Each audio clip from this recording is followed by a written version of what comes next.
Hello friends, welcome back to my YouTube channel Engineers Academy. Today I will discuss lecture number 5, the Central Motor Vehicle Rule 1989. Chapter 2, License of Driver of Motor Vehicle.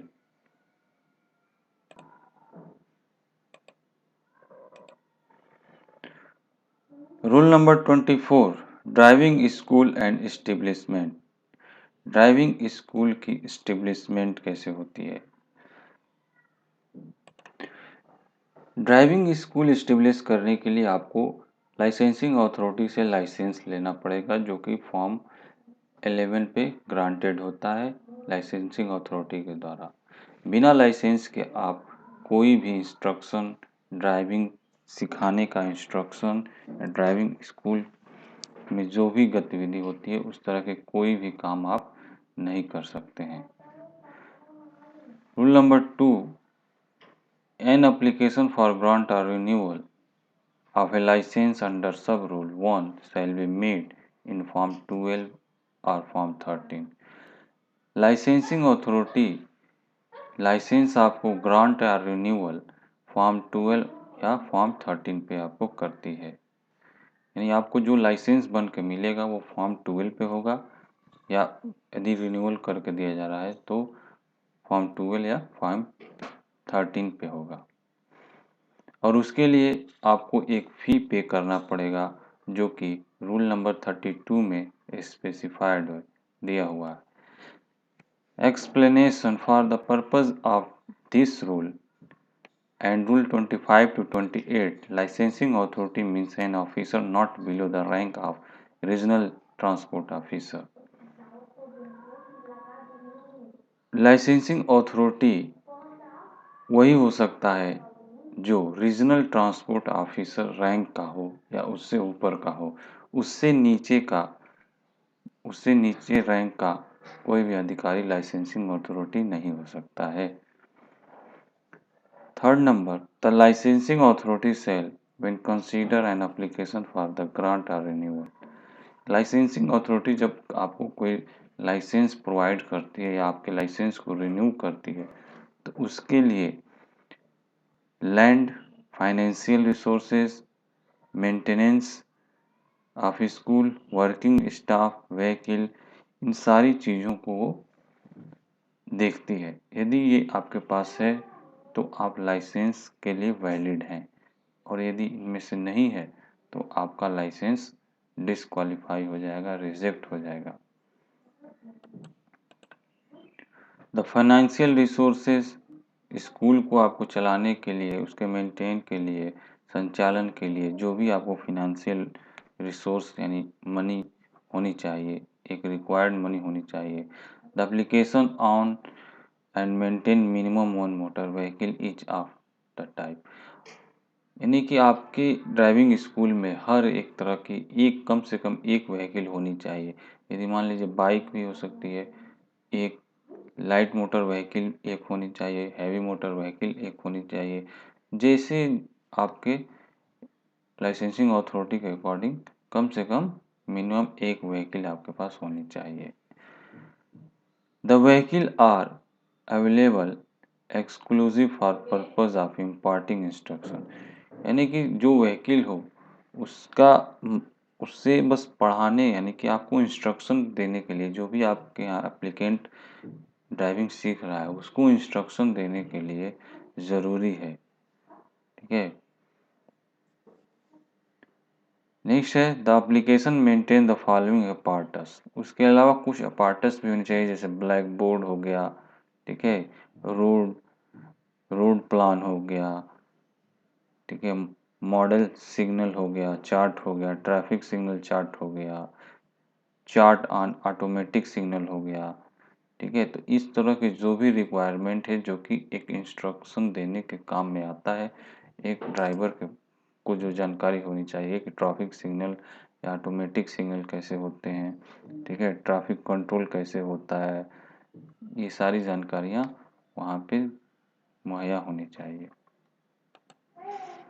Next है service chart depicted, service chart होनी चाहिए, engine gear box होनी चाहिए, brake shoe, drum, ठीक है? ये सारी चीज़ें वहाँ पे आपके स्कूल में होनी चाहिए। पंक्चर किट होनी चाहिए, जब ज़ाहिर-सी बात है पंक्चर गाड़ी में टायर होते हैं, पंक्चर हो गया तो पंक्चर किट जैसे पंक्चर किट में क्या-क्या होता है, लीवर हो गया, जैक हो गया, प्रेशर गेज हो गया, ठीक है? ये सारी चीज़ें स्पैनर हो गया, स्पैनर में जैसे कि पिलास, पेचकस, रिंच ये सारी चीज़ें आती हैं। जैसे स्क्रू ड्राइवर हो गया, स्क्रू स्पैनर हो गया, हैमर हो गया, हथौड़ा, ठीक है? ये सारी चीज़ें जो भी रिक्वायरमेंट होती है वो आपके स्कूल में होनी चाहिए। ड्राइविंग इंस्ट्रक्शन मैनुअल होना चाहिए, ठीक है? Bench and table of trainee and work bench, table bench होनी चाहिए पढ़ाने के लिए या फिर वर्क करने के लिए बेंच होनी चाहिए। उसके बाद बुक ऑफ ऑटोमोबाइल मैकेनिज्म होनी चाहिए, मतलब इस तरह के बुक होने चाहिए, कलेक्शन ऑफ बुक किस तरह के ऑटोमोबाइल मैकेनिज्म के, ड्राइविंग के, रोड सेफ्टी के, ट्रैफिक रेगुलेशन के, law relating to the motor vehicle and related to the subject, यानी ड्राइविंग रूल के बुक होनी चाहिए, ड्राइविंग लॉ जो है उसके बुक होनी चाहिए। ये सभी चीज़ें आपके पास आपके स्कूल में होनी चाहिए। Full equipment first aid box तो गाड़ी में भी होता है, तो आपके स्कूल में तो होना ही चाहिए। The application are member of staff employed by him for imparting instruction, यानी जो आपके यहाँ पढ़ाने के लिए या इंस्ट्रक्शन देने के लिए जो इंस्ट्रक्टर है, एक तरह से टीचर जिसे आप कहते हैं, वो होना चाहिए। तो उसकी जो मिनिमम एजुकेशन क्वालिफिकेशन है वो कम से कम 10th स्टैंडर्ड होनी चाहिए, यानी 10वीं क्लास वो पास होना चाहिए। कम से कम उसके पास 5 साल की ड्राइविंग एक्सपीरियंस होनी चाहिए और उसके पास सर्टिफिकेट कोर्स मोटर मैकेनिक्स की सर्टिफिकेट कोर्स होनी चाहिए या फिर हायर क्वालिफिकेशन जैसे मैकेनिकल इंजीनियर होना चाहिए, ठीक है? जो कोई भी ऐसे इंस्टीट्यूट जो स्टेट या सेंट्रल गवर्नमेंट द्वारा ऑर्गेनाइज हो उसमें मैकेनिकल इंजीनियरिंग की डिग्री लिया होना चाहिए। Through knowledge of traffic signal का भी नॉलेज उसके पास होना चाहिए।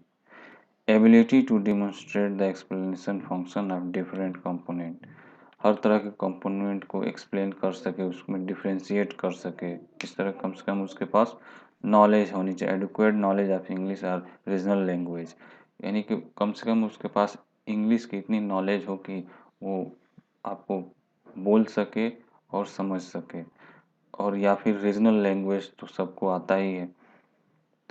Provided that any person who has served in instruction for the period not less than 5 year, और ऐसा व्यक्ति हो जाना चाहिए कि जो कम से कम 5 साल का इंस्ट्रक्टर का काम किया हुआ हो, इसी तरह के ड्राइविंग स्कूल में इंस्ट्रक्टर का काम किया हुआ, उसके 5 साल का एक्सपीरियंस होना चाहिए। नॉट लेस देन 5 ईयर, कम से कम 5 साल का तो एक्सपीरियंस होना ही चाहिए। नेक्स्ट, द लाइसेंसिंग अथॉरिटी में on receipt of application under sub rule 2 and after satisfying that the application has complied with the requirement of sub rule 3,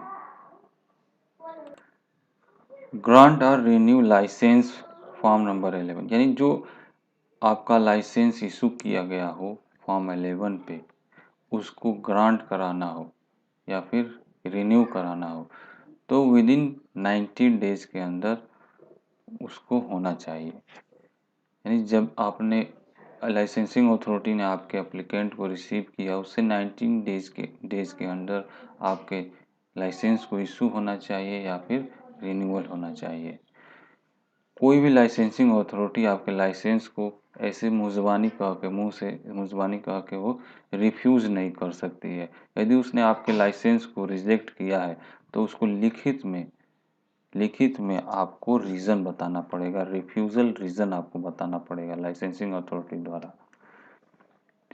rule number 25, duration of a licence and renewal thereof, जो आपके जो licence आपको form number 11 पे grant किया गया है उसकी duration 5 year होती है। 5 ईयर बाद फिर आपको इस लाइसेंस को रिन्यूअल कराना होता है जो कि फॉर्म नंबर 13 पे बनता है, और रिन्यूअल कराने के लिए less than 60 days before the date of expiry, यानी कि आपके लाइसेंस के एक्सपायर होने से 60 डेज पहले आपको ये काम करना पड़ेगा रिन्यूअल का, यानी 60 डेज पहले आप रिन्यूअल के लिए अप्लाई करेंगे। Rule number 26, issue of duplicate licence. Duplicate licence भी इशू हो सकता है, कब होगा? मान लीजिए आपके पास लाइसेंस है ड्राइविंग स्कूल का, आपके द्वारा लाइसेंस खो गया या फिर कहीं डिमोलिश हो गया, जैसे घर में आग लग गई, बाढ़ आ गया या फिर किसी तरह से वो आपसे लॉस हो गया, तब उस कंडीशन में आप डुप्लीकेट लाइसेंस के लिए अप्लाई कर सकते हैं। सब rule 4 of rule 24 is lost और डिस्ट्रॉय। तो आप उसके लिए आप डुप्लीकेट लाइसेंस के लिए अप्लाई कर सकते हैं। और लाइसेंसिंग अथॉरिटी द्वारा यदि आपके एप्लीकेशन को रिसीव कर दिया गया है, ठीक है, तो उसके लिए आपको रिसीव करने के बाद लाइसेंसिंग अथॉरिटी जो लाइसेंस इशू करेगी उस पे मार्क होगा डुप्लीकेट लाइसेंस, यानी जब दोबारा आप लाइसेंस बनवाएंगे, रिन्यूअल नहीं करवाएंगे, दोबारा आप डुप्लीकेट के लिए अप्लाई करेंगे, तो जो आपको लाइसेंस मिलेगा उस पर डुप्लीकेट लिखा होगा और उसके लिए आपको एक स्पेसिफाइड फी पेड करना पड़ेगा जो रूल नंबर 32 के अकॉर्डिंग है।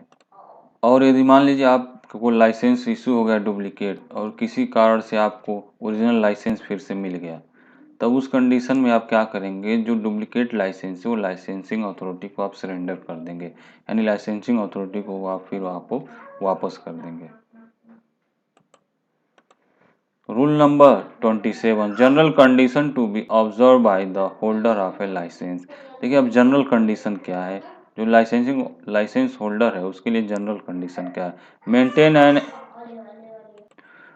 On an annual basis A register of form 14 alphabetical list में, यानी जो भी आपके यहाँ एप्लीकेंट आ रहा है ड्राइविंग सीखने के लिए उसकी सारी डिटेल आपको एक रजिस्टर्ड में मेंटेन करना पड़ेगा। कंडक्टिंग ट्रेनिंग कोर्सेज, आप ट्रेनिंग कोर्स भी कंडक्ट कर रहे हैं according to the syllabus specified in rule number 32।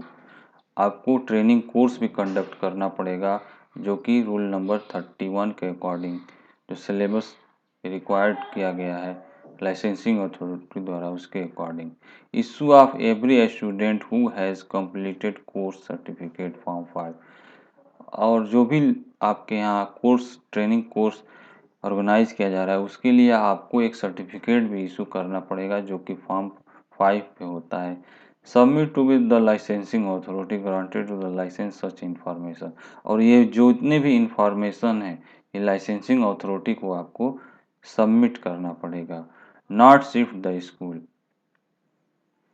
यानी स्कूल को आप शिफ्ट नहीं कर सकते हैं एक जगह से दूसरे जगह। Keep the permission of the school,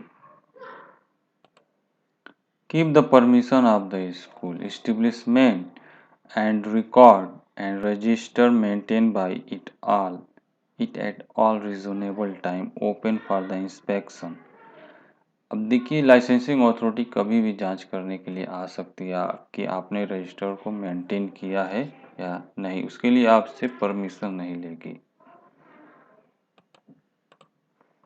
Exhibit in the conspicuous manner on all the motor vehicle used for imparting instruction, name, full address, school establishment and telephone number if any in bold letter। जो भी instruction के लिए vehicle रखे हैं उस पे आपके school का नाम, फुल एड्रेस, टेलीफोन नंबर जो कि बड़े लेटरों में लिखा हुआ होना चाहिए। Maintain a record separately for each trainee so the number of driving hour spend every day in form 15। Form 15 पे हर दिन की ड्राइविंग आवर को आपको मेंटेन करना पड़ेगा। Display at a prominent place in its office of the following: the license in original issue to the school establishment by the licensing authority। Licence जो होता है वो ओरिजिनल इशू होता है to the school establishment licensing authority. The name and address instructor employ यानी जो भी आपके पास एम्प्लॉय हैं जो आपके स्कूल में इस्टेब्लिशमेंट इन काम कर रहे हैं, उनके पूरा नाम, पता, एड्रेस सब आपके पास रिकॉर्ड होना चाहिए। The licence in original issue to the school establishment by the licensing authority. The name and address instruction employed by the school establishment not act in manner calculated to the mislead any person making an application to the receive instruction for the school or establishment as his ability। जो भी licence original issue होना चाहिए। Rule number 28 है power of the licensing authority to suspend और revoke licence. Licensing authority के पास power है आपके लाइसेंस को सस्पेंड कर सकता है। किस कंडीशन में सस्पेंड करेगा, कब कब फेल कर। The licensing authority which granted the licence satisfy after the giving holder licence in opportunity of being heard here that he has failed to comply with the requirement specified in sub rule 3 of rule 4। जो भी instruction है, ठीक है, जो भी आप rule regulation है licensing authority का, यदि वो आप फॉलो नहीं करते हैं तो आपके लाइसेंस को सस्पेंड किया जा सकता है। Fail to maintain the vehicle यानी जो भी आपके पास व्हीकल है ट्रेनिंग के लिए या इंस्ट्रक्शन के लिए, उस व्हीकल की कंडीशन गुड होनी चाहिए, अच्छी कंडीशन में होनी चाहिए, नहीं तो आपके लाइसेंस सस्पेंड कर दिए जाएंगे। अगर व्हीकल भी गुड कंडीशन में नहीं तब भी आपके लाइसेंस को सस्पेंड कर दिया जाए। Fail to adhere syllabus specified in rule 31 में रूल नंबर 31 के अकॉर्डिंग जो भी सिलेबस आपको दिया गया उसी सिलेबस को आपको पढ़ाना है, ऐसा नहीं कोई और आप चीज़ पढ़ाएं। तो अगर ऐसा नहीं हो रहा है तब भी आपके लाइसेंस को सस्पेंड किया जाता है। Violated any other provision rule number 27 या किसी तरह का वायलेंस कर रहे हैं तब भी आपके लाइसेंस को सस्पेंड किया जा सकता है। Suspending the licence for specified period और रिवोक द लाइसेंस। लाइसेंस जो भी आपको सस्पेंड किया जाएगा एक स्पेसिफाइड टाइम पीरियड के लिए किया जाएगा। Where the licence is suspended और revoke under rule number 1 the licence shall be surrender to the licensing authority by the holder thereof. यानी जो आपके लाइसेंस को सस्पेंड कर दिया दी लाइसेंसिंग अथॉरिटी, तो आप अपने लाइसेंस को लाइसेंसिंग अथॉरिटी को सबमिट करना पड़ेगा, वहाँ पे ले आकर आपको सरेंडर करना पड़ेगा। अपील अपील आपका रूल नंबर 29 के अकॉर्डिंग आपके पास भी यानी अप्लीकेंट के पास भी अधिकार है कि वो अपील कर सकता है। Any person agree by the any order of the licensing authority sub rule 5 of rule 24 rule 25 rule 28 में विद इन 13 डेज। मान लीजिए कि अधिकारी के द्वारा अप्लीकेंट को यदि परेशान किया जा रहा है तो उसके पास भी अधिकार है कि वो अपील कर सकता है। Rule number 5 rule 24 rule 25 rule 28 के अकॉर्डिंग विद इन 30 डेज के अंदर वो भी अपील कर सकता है। Received such order appeal to head the motor vehicle department establish under section 213। Motor vehicle department में एक डिपार्टमेंट होता है, वहाँ पे भी आप अपील कर सकते हैं। Rule number 30 procedure for appeal. अब अपील तो आप कर सकते हैं लेकिन अपील करने का प्रोसेस क्या है। An appeal under rule 29 rule के shall be prefer duplicate in the form of a memorandum. यानी कि जो आपके पास लाइसेंस है उस लाइसेंस की फ़ोटो कापी हो, ठीक है, उस फोटो कापी को लगाकर और अपने एप्लीकेशन को लगाकर आप अपील अथॉरिटी को आप अपना अपील सबमिट कर सकते हैं। उसके लिए आपको एक स्पेसिफाइड फ़ी आपको पेड करना पड़ेगा। उसके बाद अपील अथॉरिटी जो अथॉरिटी होती है आपके अपील को सुनने के लिए, तो आपके दोनों पक्षों के अपील को सुनेगी और जो भी रिक्वायर्ड कदम होंगे उसके अकॉर्डिंग वो डिसीजन लेगा with in period of 45 days. जो उसका डिसीजन कम से कम 45 डेज के अंदर उसका डिसीजन आ जाएगा, वो चाहे वो आप अप्लीकेंट के फेवर में हो या अगेंस्ट में हो। Thank you so much for watching this video. Please like, share and subscribe my channel. Please subscribe.